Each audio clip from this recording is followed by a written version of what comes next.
రవికిరణ్ గారు వినిపిస్తుందా నా వాయిస్ మీకు? వినపడుతుందండి. ఏంటి సార్, ఏమైనా హోప్ ఉందా? తెలంగాణ జూబ్లీస్ బైపోల్స్లో బీజేపీ పోటీలో ఏ మేరకు ఉండగలుగుతుంది? ట్రయాంగిల్ పోటీ ఇచ్చారా మీరు? గెలిచే అవకాశాలు ఉన్నాయా మీకు? బ్రహ్మనాయుడు గారు, ముందుగా మీకు తోటి ప్యానలిస్టులకి నన్నే టీవీ వీక్షకులందరికీ శుభ సాయంత్రం అండి. జూబ్లీ హిల్స్ ఎన్నికలు ఇంకా పోలింగ్ జరుగుతున్నాయండి. 6 గంటల వరకు ఎక్స్టెండ్ చేశారు. సో ఎక్స్టెండ్ చేశారు కాబట్టి గతంలో 5 అనుకున్నారు, దాన్ని 6కి ఎక్స్టెండ్ చేశారు. సో ప్రస్తుతం పోలింగ్ జరుగుతుంది కాబట్టి మనం డైరెక్ట్ గా కొన్ని అంశాలు మాట్లాడలేము, మాట్లాడకూడదు కూడా. ఎన్నికల కోడ్ వైలేషన్ కింద వస్తుంది. అయితే మేము సర్వశక్తులా ఉండాం, గట్టిగా పోటీ చేశాం, గట్టిగా మా క్యాంపెయినింగ్ చేశాం, ప్రజలకి చేరువయ్యాం. నేను ప్రజలకు కూడా ఈ సందర్భంగా విజ్ఞప్తి చేస్తున్నాను, ఇంకో గంట సమయం ఉంది కాబట్టి దయచేసి మేము ఈ బూత్లకు వెళ్ళండి. ఎందుకంటే గతంలో కూడా మనకు 2023 ఎన్నికల్లో ఓటింగ్ పర్సంటేజ్ ఆ యొక్క నియోజకవర్గం చూసుకుంటే చాలా తక్కువ, 47.58%. 2018లో అయితే 47.2%. అంటే ఎప్పుడు 50% దాటలేదు. 2014లో మాత్రం 50% దాటేది, 56.85% దాటలేదు. ఇది ఈసారి దాటే 6 గంటల వరకు ఎక్స్టెండ్ చేశారు కాబట్టి దాటే అవకాశం ఉంది. ఎందుకంటే 3 గంటలకి 40% అయింది కాబట్టి 6 గంటలకి వరకు ఎక్స్టెండ్ చేశారు కాబట్టి బహుశా 50% దాటే అవకాశం ఉంది. సో దయచేసి ఓటర్లందరూ మీ ఇళ్లలోంచి బయటకు వచ్చి ఓటు వేయవలసిందిగా విజ్ఞప్తి చేస్తున్నాను. ఒకటి. అయితే మీరన్నట్టు జూబ్లీ హిల్స్ నియోజకవర్గం పేరులో జూబ్లీ హిల్స్ లేదు, నేతి బీరకాయలు నీయలా లేదు. ఎందుకు ఆ పేరు పెట్టారో నాకు అర్థం కాలేదు. ఎందుకు ఆ పేరు పెట్టుకోవాలి? వేరే పేరు పెట్టుకోవచ్చు కదా. ఇప్పుడు నేను వెంగళ నగర్ లో ఉండేవాడిని కదా, 2002 నుంచి 2010 వరకు అక్కడే ఉన్నాను. నా ఓటు అక్కడ ఉండేది. సో నేను ప్రత్యక్షంగా కూడా తిరిగాను, చూశాను, ప్రాంతం అంతా చేసింది కాబట్టి మాస్ ఏరియా, యూసఫ్ కూడా ఎంత మాస్ ఏరియా. అలాగే ఇటు పక్క వస్తే మధ్య కళ్యాణ్ నగర్, మోతీ నగర్, శ్రీనగర్, మధుర నగర్, ఇవన్నీ ఏంటంటే middle class, above middle class areas. So general గా ఓటింగ్ బయటికి రావడం తక్కువ. యూసఫ్ కూడా ఏరియాలో అయితే కొంచెం గట్టిగా అవుతా ఉంటాయి, మిగతా ఏరియాలో తక్కువగా అవుతా ఉంటాయి. అంత ఆసక్తి చూపి అది కాకుండా ఫ్లోటింగ్ పాపులేషన్ కూడా ఎక్కువ. అవటాకి 4 లక్షల మంది ఓటర్లు ఉన్నారు. కానీ దీనిలో ఎంతమంది ఓటు మారిపోకుండా వేరే ప్రాంతానికి వెళ్ళిపోకుండా ఉన్నారు అన్నదే పెద్ద డౌట్ కేసు.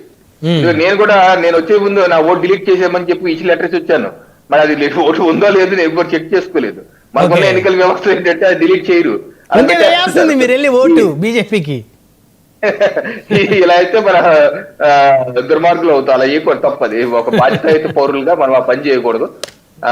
అందుకని స్పెషల్ ఇంటెన్సివ్ రివిజన్ చేస్తా అంటుంది అదే ఎన్నికల కమిషన్. అన్ని చేస్తే అన్ని తొలిగితే అన్ని శుద్ధమైనటువంటి లిస్ట్ వస్తుంది.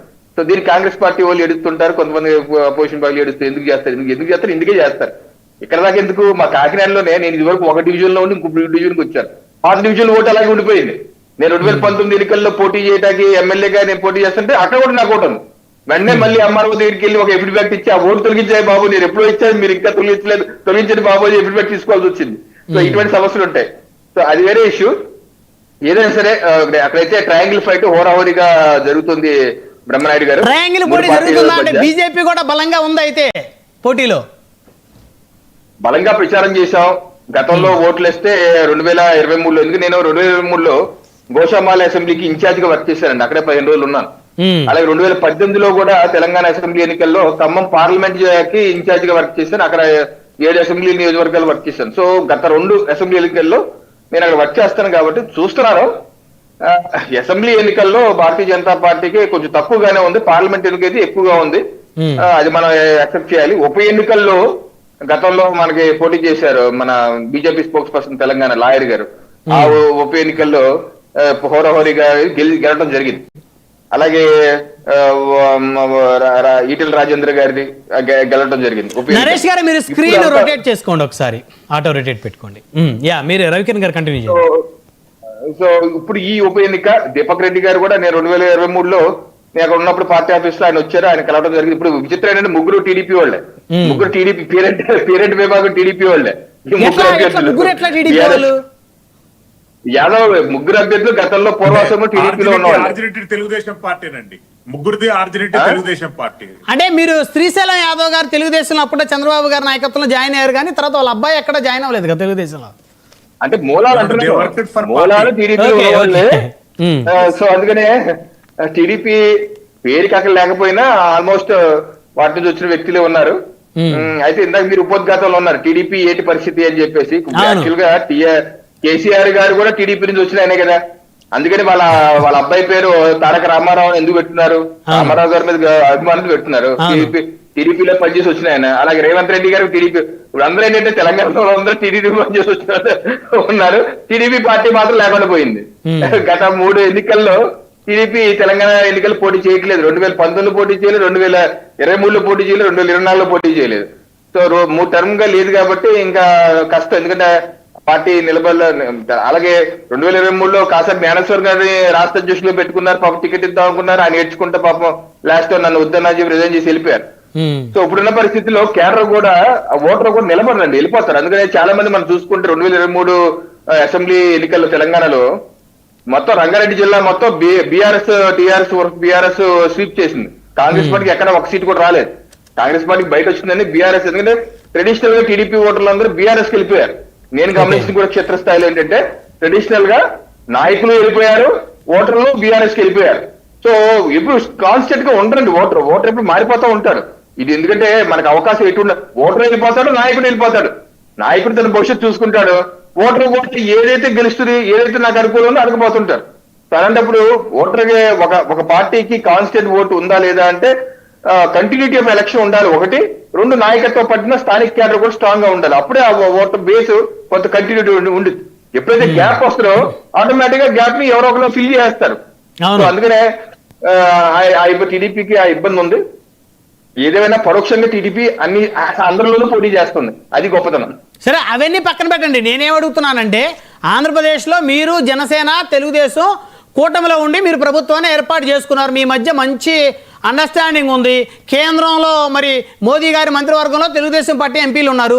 ఇక్కడ తెలంగాణ రాష్ట్రంలో మీ అభ్యర్థి లంకాల దీపక్ రెడ్డి గారికి తెలుగుదేశం పార్టీ మద్దతు ఇస్తుందా లేదా అది చెప్పండి. నేనైతే మద్దతు ఇస్తున్నట్టు ఎక్కడ వినలేదు. ఇది ఒకటి సార్, ప్రాబ్లం ఏమైందంటే 2018లో కూడా కాంగ్రెస్ పార్టీతో కలిసి టీడీపీ పోటీ చేశారు. ఆ రోజు కాంగ్రెస్ పార్టీకి అది మైనస్ అయిపోయింది, బీఆర్ఎస్ కి ప్లస్ అయిపోయింది. ఇప్పుడు ఎన్నికలు ప్రత్యక్షంగా ఉన్నాను కాబట్టి చెప్తున్నాను.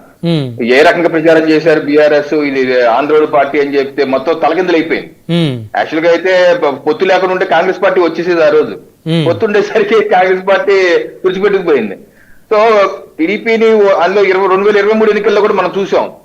రాష్ట్ర అధ్యక్షుడు టీడీపీ రాష్ట్ర అధ్యక్షుడు కాసారి జ్ఞానేశ్వర్ ఎన్నో ఆశలు పెట్టుకున్నారు, పోటీ చేయట్లేదని చెప్పి నిర్ణయించుకున్నారు, పాపాన్ని ఏడ్చుకుంటే వెళ్ళిపోయారు. సో అందుకనే తెలంగాణలో తెలుగుదేశం పార్టీ క్లోజ్ లేదు. పార్టీ ఇంకా లేనప్పుడు ఇంకా మద్దతు ఇవ్వడం ఏముంది కదా. మీరు రవికిరణ్ గారు, జనసేన పార్టీ ఉందా తెలంగాణలో? ఉన్నారు. జనసేన పార్టీ అధ్యక్షులు ఎవరు ఉన్నారు కదా, ఉన్నారు. మరి వాళ్ళు మద్దతు ఇస్తున్నారు అంటే తెలుగుదేశం కన్నా జనసేనకి ఎక్కువ బలం ఉందా తెలంగాణలో? బలం కాదు, యాక్టివ్. ఇప్పుడు బలం ఉందా లేదా అని ఎన్నికల్లో పోటీ చేస్తే అర్థమవుతుంది. ఇప్పుడు 2023 ఎన్నికల్లో జనసేన మేము కలిసి తెలంగాణలో ఎన్నికలకు వెళ్ళాం.